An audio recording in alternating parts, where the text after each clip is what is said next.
प्रदेश में जंगल राज है और उत्तर प्रदेश के जंगल राज में कोई भी व्यक्ति कोई भी बहन बेटी सुरक्षित नहीं है। सत्ता में वे लोग अपराधियों का संरक्षण कर रहे हैं और सरकार के जो कानून व्यवस्था के रक्षक लोग हैं वो सरकार की एजेंटगिरी कर रहे हैं। इसमें आम आदमी पीछ रहा है।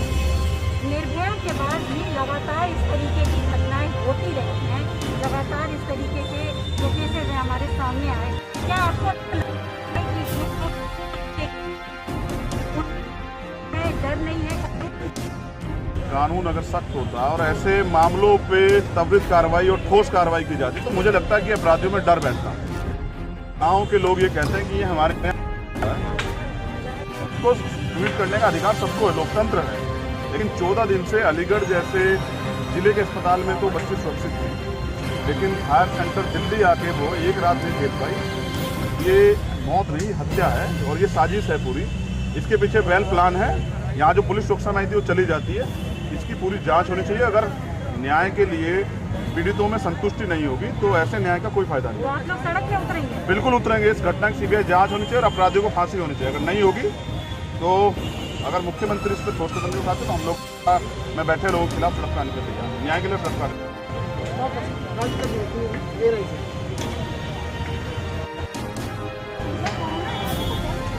जिन्होंने सत्ता के संरक्षण में अपराधियों के साथ खड़े होकर लापरवाही बरती, अगर ऐसा नहीं होगा तो हम भी चैन से नहीं सोएंगे और हम सड़कों पर उतर के मुख्यमंत्री को जगाने का काम एक केस के बाद इतने बड़े हादसे के बाद फिर किस तरह की घटनाएं होती हैं, इसका जिम्मेदार मानते हैं? सत्ता में बैठे लोग जब अपराधियों का संरक्षण करेंगे, अपराधियों पर ठोस कार्रवाई नहीं करेंगे, जाति धर्म देख के कार्रवाई करेंगे तो ऐसा ही होगा। अपराधियों को बल मिलेगा और न्याय व्यवस्था जो है कमजोर होगी। आज पूरे उत्तर प्रदेश में किसी भी जाति धर्म की बहन सुरक्षित नहीं, हमें ऐसा लगता है। हाथरस के बाद भी मेरठ में रेप होता है बस में। इससे पता लगता है कि उत्तर प्रदेश में कानून जंगल राज चल रहा है और बहन बेटियों की सुरक्षा के हमें जो है करना पड़ेगा। अपनी बहन बेटियों की सुरक्षा स्वयं करनी पड़ेगी, क्योंकि मुख्यमंत्री को इस पर कोई ठोस कार्रवाई मुझे लग रहा है करनी नहीं। हड्डी फ्रैक्चर की उसकी जीभ काट ली गई। अगर आज़ाद भारत में भी ऐसा कुछ हो रहा है तो समझिए कि उत्तर प्रदेश हो या कोई देश का कोई भी कोना हो, ये दरिंदगी जो है बर्दाश्त नहीं की जाएगी। ऐसे लोगों को फांसी होनी चाहिए और इस कड़े मैसेज से मुझे लगता है कि अपराधियों पर डर जाएगा।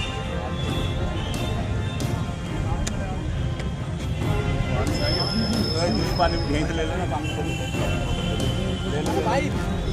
हाँ आराम से।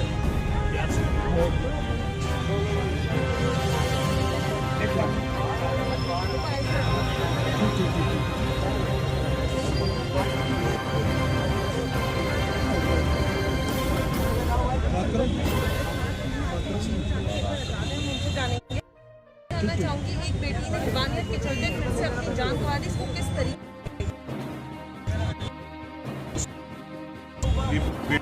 ये व्यवस्था